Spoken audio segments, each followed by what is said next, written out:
covering news across your hometown. We're working hard for you. This is WHSV News at 5. We start the evening off in the Queen City, where an action plan to revitalize part of the community is only one vote away from being implemented. The West End is home to some of Stanton's oldest neighborhoods. The district used to be a vibrant community corridor, but time was not so favorable to that part of the city. Our Mike Staley has more on the city's efforts to restore the West End to what it once was. After more than a year of planning and community input sessions, the city of Stanton now has the West End Revitalization Plan. The plan will help bring one of the biggest population centers in the Queen City back to what it used to be. Yeah, I mean, with just saying you want to do it, you know, that's just not helpful. Actually dedicating funds to it, that's where the rubber hits the road on it.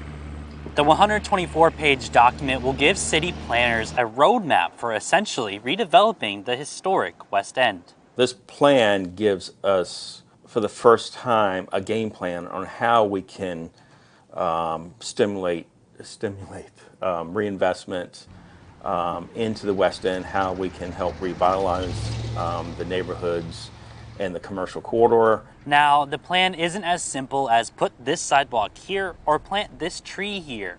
The multi-year project is broken up into 4 sections, each with their own purposes, fueled by feedback from people who live in the community. Now we know that we have buy-in from the residents because this is what they want to see happen. Many businesses start in the West End but quickly move out once they are established. People are hoping that changes with the plan will keep more businesses in the area. We certainly want to keep that as the West End as a place of opportunity, a place where people can engage the community and really get to know their neighbors. Now, for many people driving on West Beverly Street in the West End, they'll notice the city's biggest project, the construction of the Juvenile and Domestic Relations Court.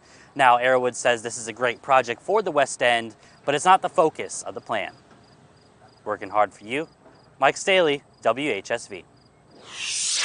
Thank you, Mike. Harrisonburg police, meanwhile, have charged 2 teenagers that allegedly stole a car from the Charlottesville area, drove it to Harrisonburg, and crashed into an HPD cruiser. Take a look at the damage. Here's a couple photos of the aftermath. Police say the teens were located in the Skyline Village Shopping Center off of East Market Street around 9 o'clock Saturday night. They then tried to drive away when police started blocking the shopping center's exits, but ended up hitting a parked car and then the HPD cruiser.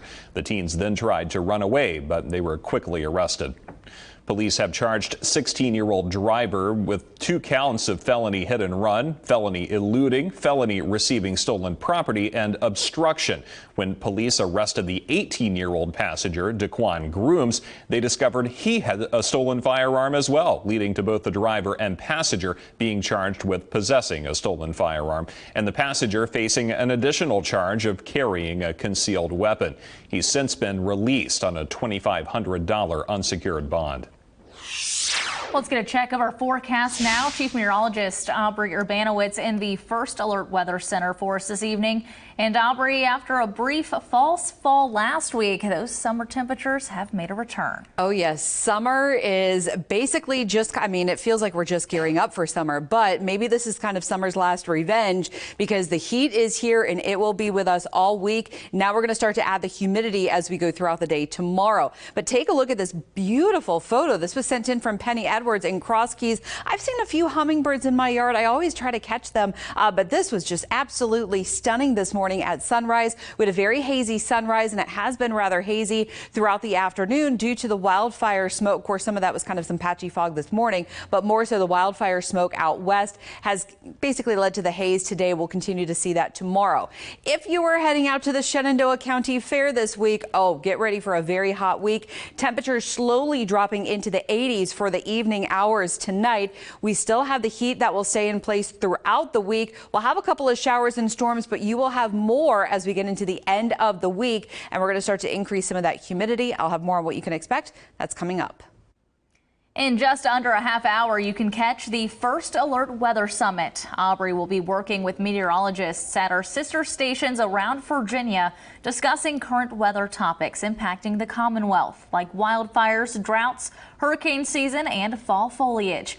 You'll have more than one chance to catch it, but you can watch it first right after the news at 5. Now your First Alert traffic update, sponsored by Rockingham Insurance.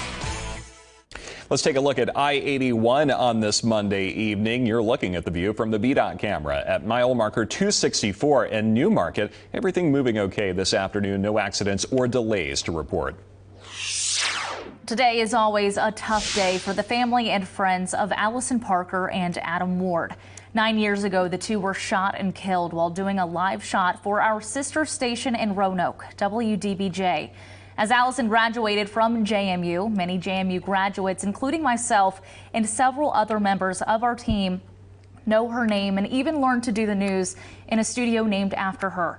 Today, we honor their memories and hope you will honor them as well by spreading kindness. 1, 2, 3. This morning, community members in Rockingham County gathered to celebrate the groundbreaking of a new fire station in Folks Run.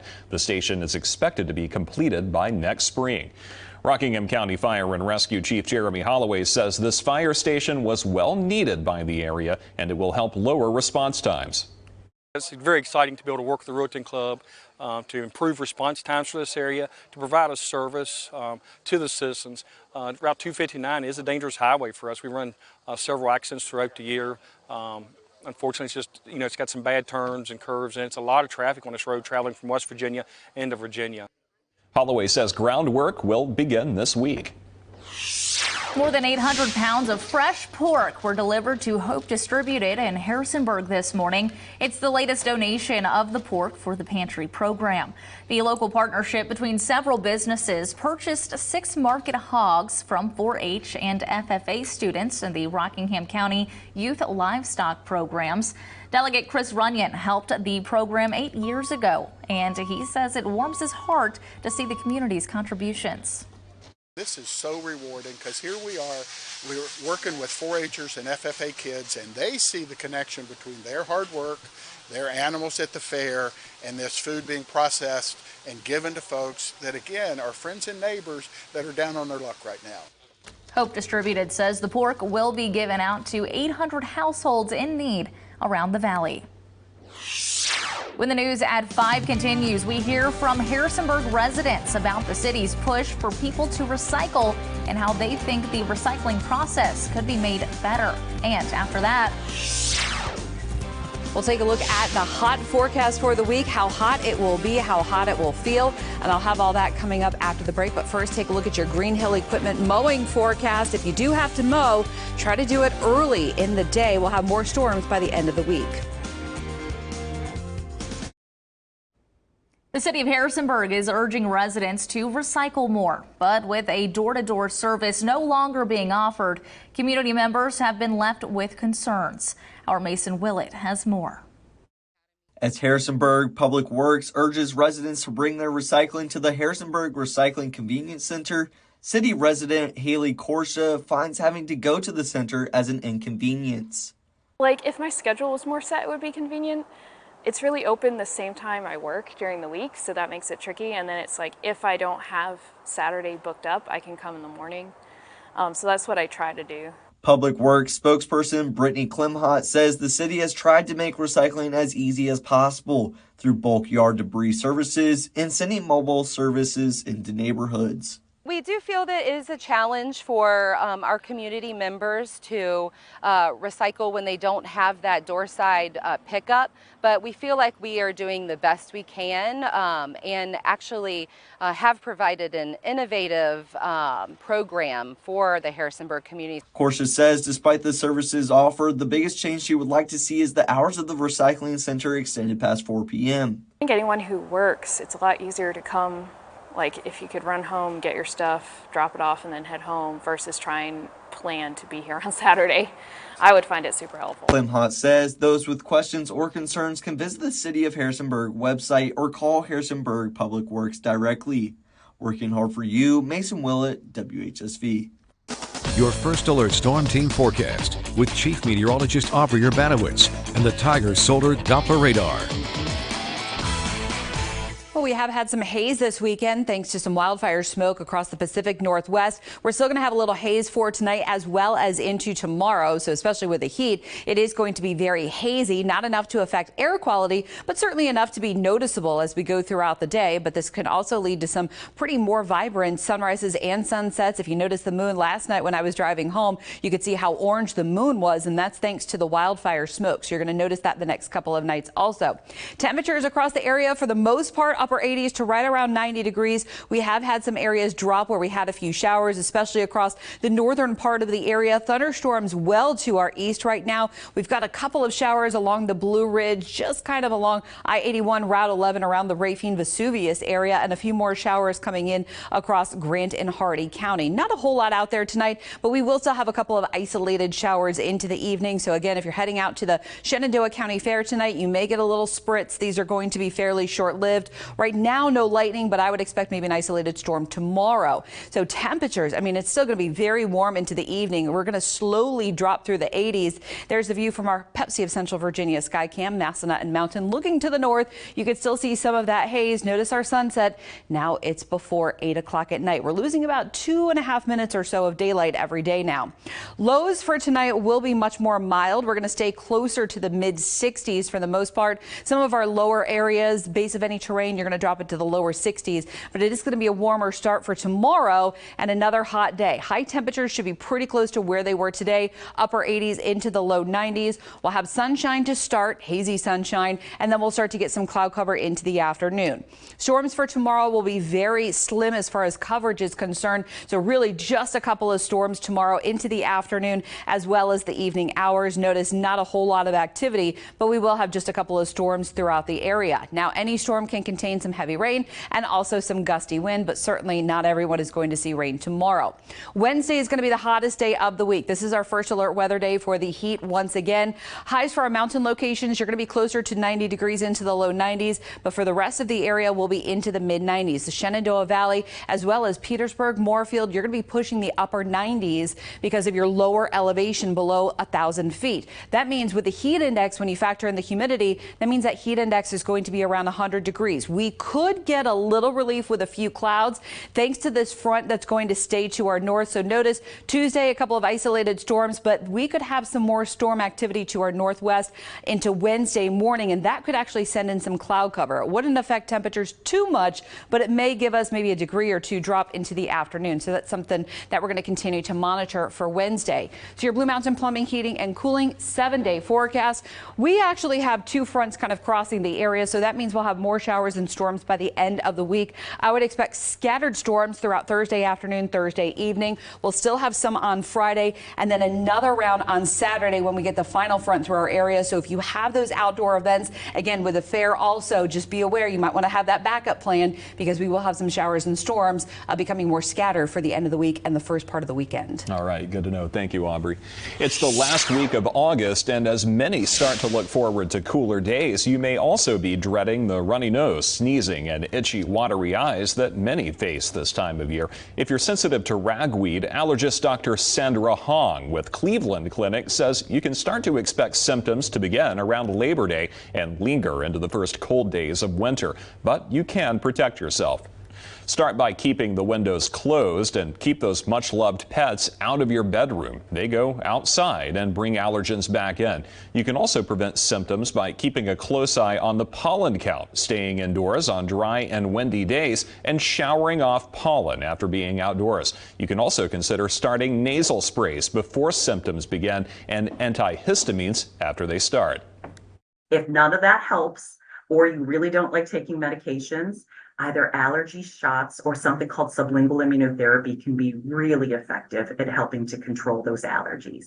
Dr. Hond also says many things we like during the fall can cause symptoms similar to allergies, like bonfire smoke or scents from candles.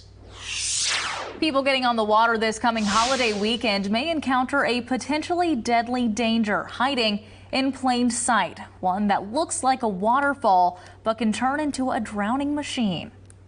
It's almost like being in a washing machine where this is continuously turning you over. So you may get up here and be able to get a gulp of air, and it brings you right back down. Tomorrow, our national investigative team digs into the danger that exists across the country, taking hundreds of lives as states fail to take action to warn or eliminate the risk. Watch Drowning Machines tomorrow, right here on the News at 5. After the break, we have updates to several international headlines. Italian prosecutors' investigation into the sunken luxury yacht's captain, Russia's major Monday morning attack on Ukraine, and the arrest of Telegram's co-founder.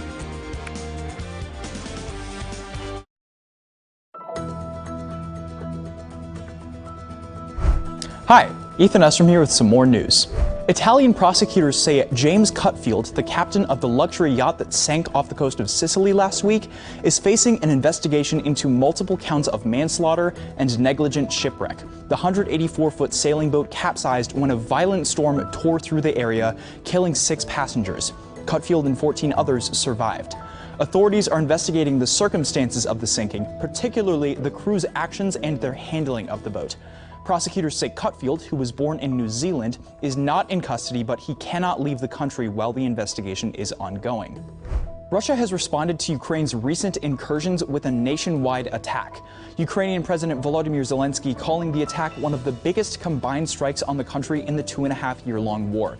Russia launched more than 100 missiles and attack drones during rush hour Monday morning, killing at least 5 people.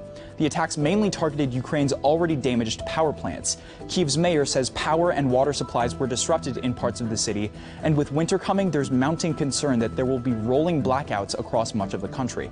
And French President Emmanuel Macron says the arrest of French-Russian billionaire and Telegram co-founder Pavel Durov is not political. French authorities detained Durov after he arrived at an airport outside Paris on Saturday. He's accused of allowing his app to be used for money laundering, drug trafficking, and sharing images of pedophilia. Telegram released a statement that says it abides by European Union laws and says it is absurd to claim a platform or its owner are responsible for abuse of that platform. Telegram launched in 2013 and has 900 million users. Thanks, Ethan. Open Doors Low Barrier Shelter is gearing up to hold a public meeting on Saturday outlining the future of the Harrisonburg Homeless Services Center as construction nears completion. The meeting will allow community members to meet with Open Doors and several of its local partners that will be providing a wide range of services at the Homeless Services Center that go beyond just having a place to sleep. We'll have Mercy House there daily. Strength and Peers will have an office. Centera will be there every Monday. Suitcase Clinic will be there every day. Not always providing clinic services, but they'll have a community health worker. And then we have 3 or 4 partners that will come weekly. The meeting will be held at the Lucy Sims Center on Saturday at 11:15 with a networking event beforehand at 9:45. As we head into break, a view of Harrisonburg from Air 3, sponsored by Shenandoah Valley Airport. You can find more Air 3 videos at WHSV.com. Aubrey has another look at your forecast just moments away. Since opening its doors 5 weeks ago, a new Harrisonburg restaurant has donated 30,000 meals to starving children around the world. Tacos for Life was founded in 2014 with 31 locations around the U.S. For each item, like a taco or quesadilla sold, 24 cents goes to the nonprofit Feed My Starving Children. The funds are then used to supply these rice-based meal bags to the organization. It's great to be part of an organization that's mission over money. Just kind of having that mindset of it's about ending starvation on a global scale and impacting children's lives. Just makes it easy to go to work each day. If you'd like to watch the full story, you can do so by heading over to our website, WHSV.com. Just click the Community tab and then tell me something good. Definitely sounds like a win-win there. Absolutely. You get a quesadilla and you're helping a good cause. That's right. How could you go wrong? Yeah, I mean, it's perfect. Perfect. Yeah. Tomorrow's Taco Tuesday. There you go. Even more. Even better Win-win-win. news. Right. All right. Well, the heat, no relief from the heat just yet. I think this is kind of summer's last revenge, but also with the heat, it is ragweed season. I was thinking over the weekend, I'm like, why are my eyes itching? Ragweed. Makes sense. Exactly. That would be it. And it is going to stay high throughout the rest of the week until we can kind of get some rain in here. We'll have some more storms, especially by the end of the week. So don't forget the WHSV weather app. We're going to keep you updated, especially because some timing may change, especially as we get into Friday night as well as Saturday. But plan for some more storms into part of your weekend. All right, that's your news at 5. We'll be back here at 6, but stay here for the First Alert Weather Summit. That's coming up next.